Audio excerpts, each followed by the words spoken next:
The Detroit Lions will utilize the 2015 NFL Draft as an opportunity to build upon the solid foundation they established a year ago by going 11-5. However, after some key losses in free agency, how will Detroit navigate their way through the talent acquisition event to replenish their talent cupboard?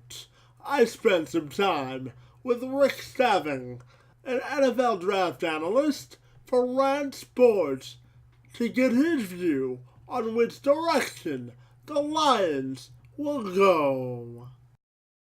Transitioning now to our local team here in Windsor at Essex, the Detroit Lions. The Lions, obviously, the biggest loss this offseason was in Suh and Nick Fairley. So, with that said, with the number of holes the Lions have, where do you see them going at number 23? I think they're either going to add offensive line or defensive line. Defensive tackle, an impact defensive tackle like Malcolm Brown from Texas would be a very good fit inside Haloti Nada. And if Karan Reed can come on, that'd make a nice little triumvirate of defensive tackles inside. But also offensive line. If someone like Lyle Collins is still around, you'd be hard-pressed to pass on him because he can come in, step in left right away and start where there is a vacant hole for the Lions. He can start at left guard and potentially even slide out to right tackle if Adrian Waddle doesn't work out. So having that versatility of being able to play inside and outside is huge, and that Lions need someone like that. So I see them looking to address either offensive or defensive lines in the first round. And in terms of Martin Mayhew, with the loss of both Suh and Fairley, all of his 2010 draft picks are no longer on the team, and you can say the same thing for the 2011 draft. So how important, in your opinion, is it for Martin Mayhew to have a successful draft and for the Lions to build a depth as well? It's very important.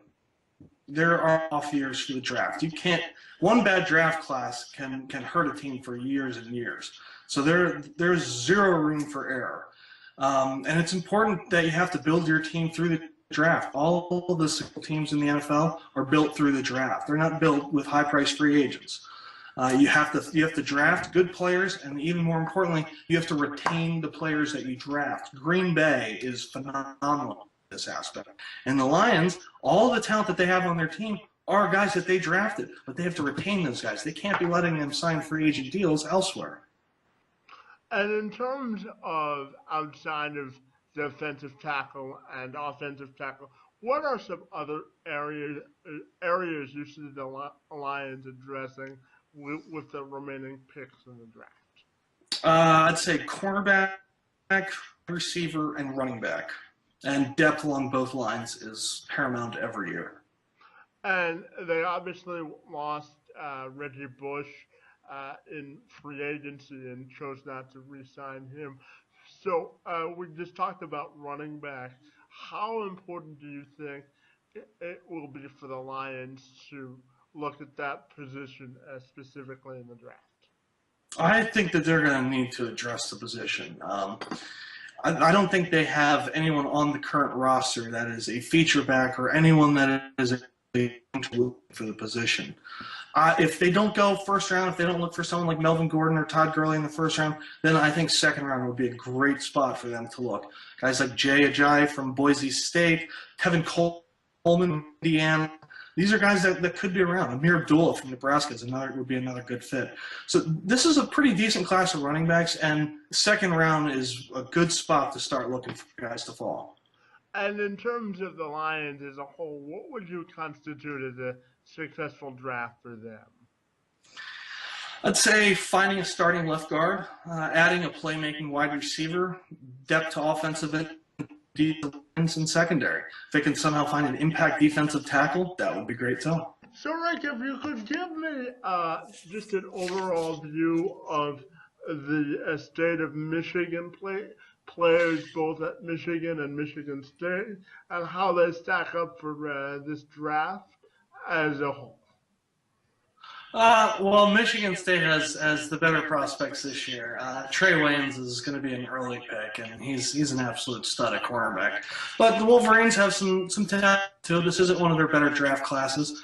Devin Funchess is the headliner there. He's an intriguing wide receiver tight end combo. 6'4", 230, but he did not run very well. Had a 4.7 40. So there's some concern about whether he can stretch the field vertically on the outside or not. He may be designated to play inside the slot, maybe tight end. Depends on the offense he moves in. But I still think he'll be a second-round pick. Jake Ryan from Michigan is another guy to keep an eye on. He's got good size. He's kind of a lunch pail guy. He reminds me of a little bit of Chris Borland, who abruptly retired this offseason. But he was a rookie from Wisconsin, just kind of a lunch pail guy, hard-working guy, sound tackler, does all the right things, smart player, takes good angles, versatile, play inside and out, experienced. I have him pegged as a fourth, fifth-round pick, so he's someone to keep an eye on. Curtis Drummond, free safety from Michigan State, another outstanding secondary.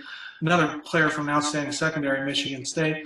He's someone to keep an eye on. Considering how weak the free safety crop is this year, you could see his stock rise on draft day, depending on how the board falls.